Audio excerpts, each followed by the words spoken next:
So the Civic Activity Fund has been a great initiative by the university, and it was made to kind of promote that engagement between the university and the communities that we live and work in.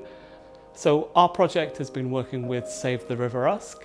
So we've been able to take samples from the river with the support of Save the River Usk, and then provide our facilities and our expertise to analyse and test those samples. I'm Alistair Hill, and I'm one of the founder members actually of Save the River Usk. We're an organisation that started over 3 years ago now by like-minded individuals like myself. We've got 70 volunteers. Well, we call ourselves citizen scientists, and we're an organisation trying to raise awareness to the public and actually get involved physically testing the river. The sad problems we've got with this river is now one of the most polluted rivers. By involving the university, it gives a project like this credibility. It's separate from any influence from those which might be otherwise a biased report or stuff withheld. The outcome of this project for me is quite huge.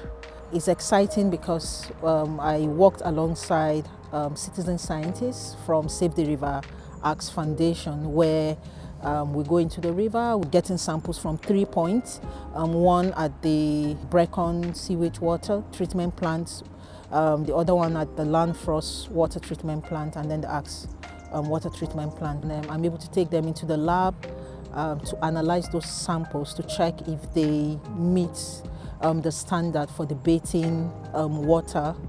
Having to work with a great supervisory team, Dr. Karen Jones, Dr. Sky Redhead, and then Professor Sandra Esteban, is huge for me because they've been able to guide me through this project.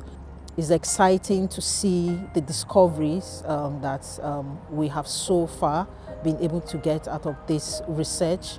The actual study is no surprise to us as citizen scientists that the E. coli that's coming into the river from sewage treatment works far exceeds safe bathing standards. I think it's going to be critically important to the public that we're to increase the awareness of what's actually going into the river.